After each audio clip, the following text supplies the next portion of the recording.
This week's meal is not my typical bourbon dinner. I was supposed to prepare all the food for a ladies-only brunch to celebrate my wife's birthday, but I ended up with this, which should have looked like this, except that this happened. This is so thin.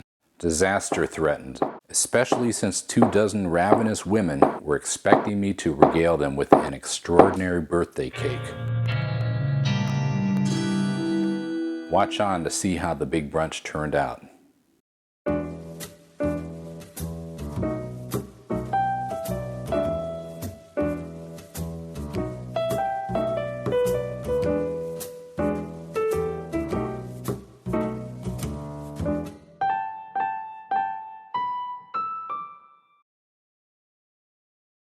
To start the brunch, I'm setting out various non-alcoholic drinks, as well as a bowl of fruit Prosecco brunch punch, which has a nice vodka kick. I'm also setting out a platter of garden vegetables with creamy homemade ranch dressing for the guests to nosh on between servings. The first hors d'oeuvres I'll distribute are brochettes of juicy melon, prosciutto, and fresh mozzarella. These will be followed by savory quinoa onion bites. Then we'll serve something really special. Buckwheat blinis with smoked salmon and creme fraiche. Warm, non-alcoholic roasted red pepper shots will change the pace. These will be followed by sweet decadence, churro waffle bites with strawberries and whipped cream. Then it's back to the savory, with shrimp lollipops and roasted red pepper pesto. After those, we'll treat our guests to baked polenta fries and garlic aioli. Delicious. And I'm adding a final savory treat before the cake, bacon and cheddar egg mini muffins. You've heard about my cake woes. Frosting and decorating are not my forte. This brunch is going to be chaotic. I can't pull this thing off single-handedly. My son Brent and friends Todd and Lucy will be pitching in on the big day. It's Wednesday, 3 days before the brunch, and we're going to start the advanced preparations with the bacon and cheddar cheese egg mini muffins. And what I've done is I've taken 16 eggs, and I'm going to whisk those in a moment with some milk. We've also got bacon, onions, cheddar cheese, salt and pepper, and that's pretty much it for this dish. I'm now going to add the milk, and we're going to continue whisking until it's fluffy. I'm now going to add some salt and pepper to the eggs and milk. I'm going to fill the mini muffin cups about a third full with the cheddar cheese, the bacon, and the onions. And then I'm going to fill it another third with the egg mixture. I've preheated the oven to 350, and we're going to bake these muffins for about 12 minutes.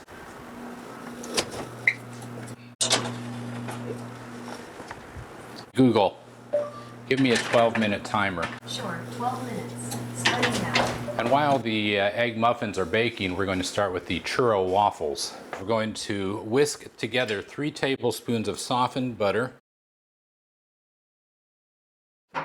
2 cups of buttermilk, 3 eggs, a tablespoon of vanilla, and a tablespoon of brown sugar. We're going to add to the buttermilk mixture 2 cups of flour, 2 tablespoons of baking powder, and a half a teaspoon of salt.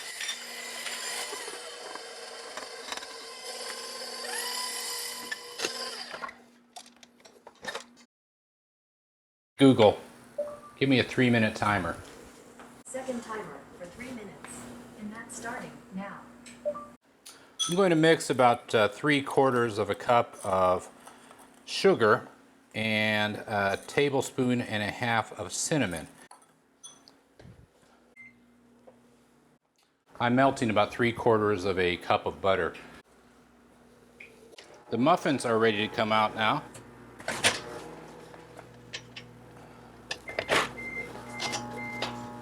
You can see what those look like.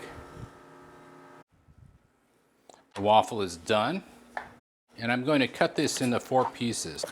brush this waffle with butter. And I'm going to dredge it through the cinnamon sugar. We're going to throw both the waffles and the egg mini muffins into the freezer, and we'll chill them until the day of the brunch.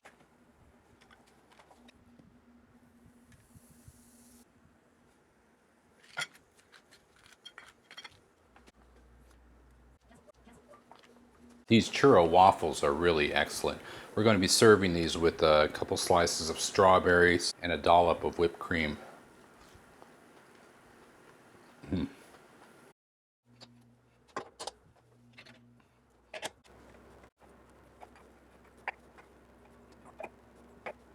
I'm going to roast the peppers for the red pepper shooters, and I'm going to make a pesto out of that, and then I'm going to reserve some of the red peppers for tomorrow.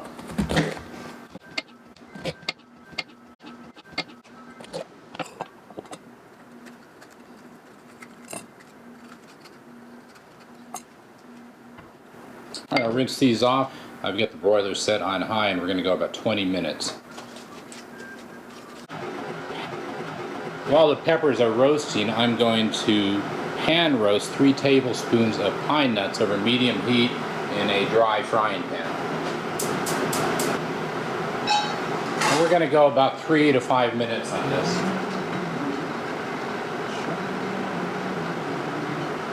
We're going to be blending the pine nuts and the peppers with 2 tablespoons of Parmesan cheese, 3 cloves of garlic, and a half cup of basil, packed basil leaves.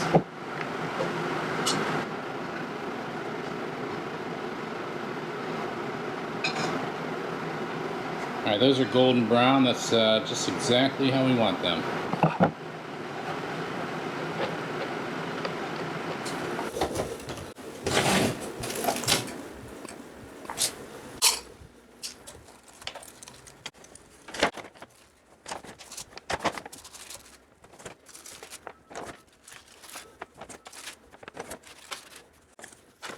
This will stay in here for 10 minutes, and the steaming action in the bag will help me to peel these. All right, the peppers have steamed, and now we're going to peel them and slice them and make the pesto.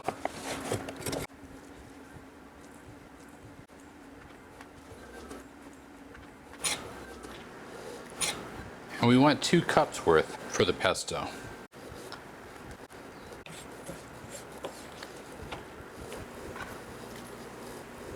We're going to reserve 10 ounces for tomorrow. Into the blender it goes, and we're going to add 2 tablespoons of water.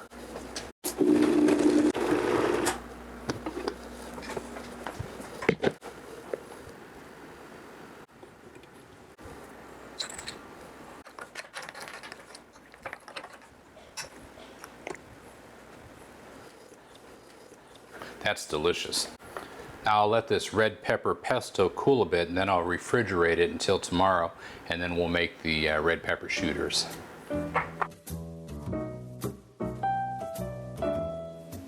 It's Thursday, 2 days before the brunch, and we're going to continue the advanced preparations with the strawberry cake.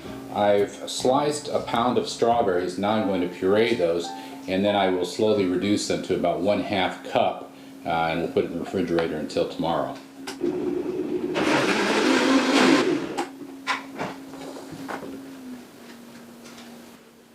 Now we're going to turn to the red pepper shooters, and we're going to start by roughly chopping an onion.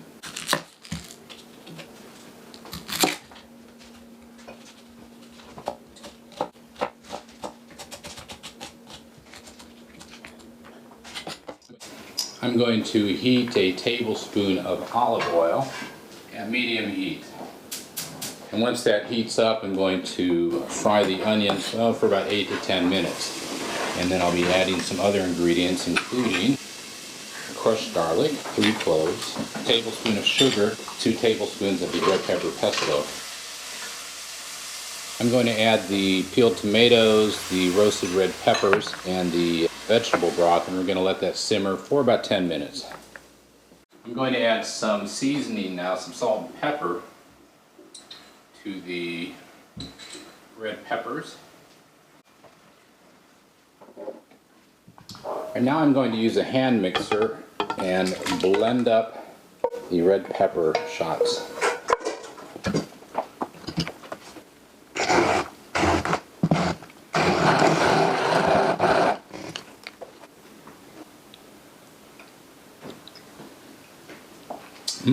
Very tasty.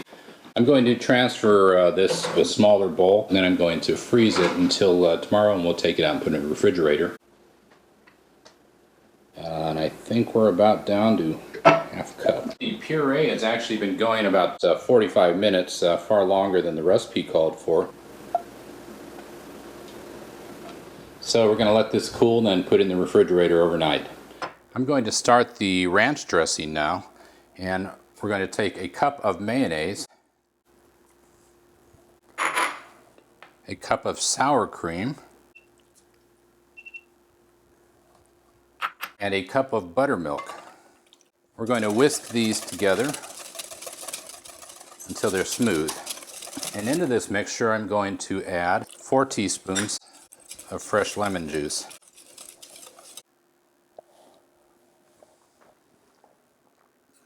That's a very good ranch dressing, and you can see it's really easy to make. And it doesn't have a lot of the preservatives that you'll get in the bottle, and just very fresh and tasty.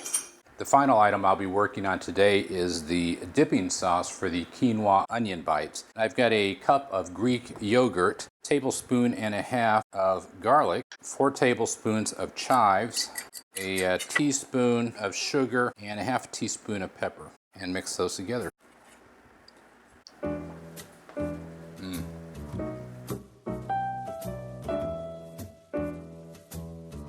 The dinner party is tomorrow, and we're going to complete the advanced preparations today.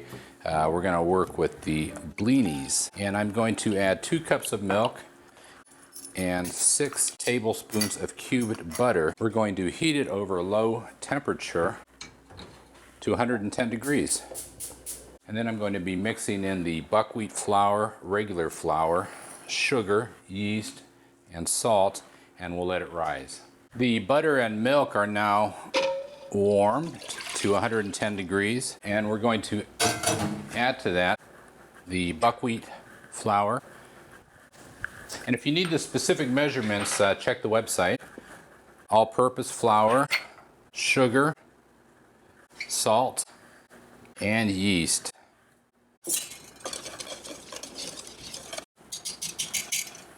All right, I'm going to cover this and put it in the oven, which is not turned on, and we'll let it sit for an hour and a half. 3 of the recipes I'm making call for strawberries, so I'm going to hull and slice them all and puree the strawberries for the buttercream frosting.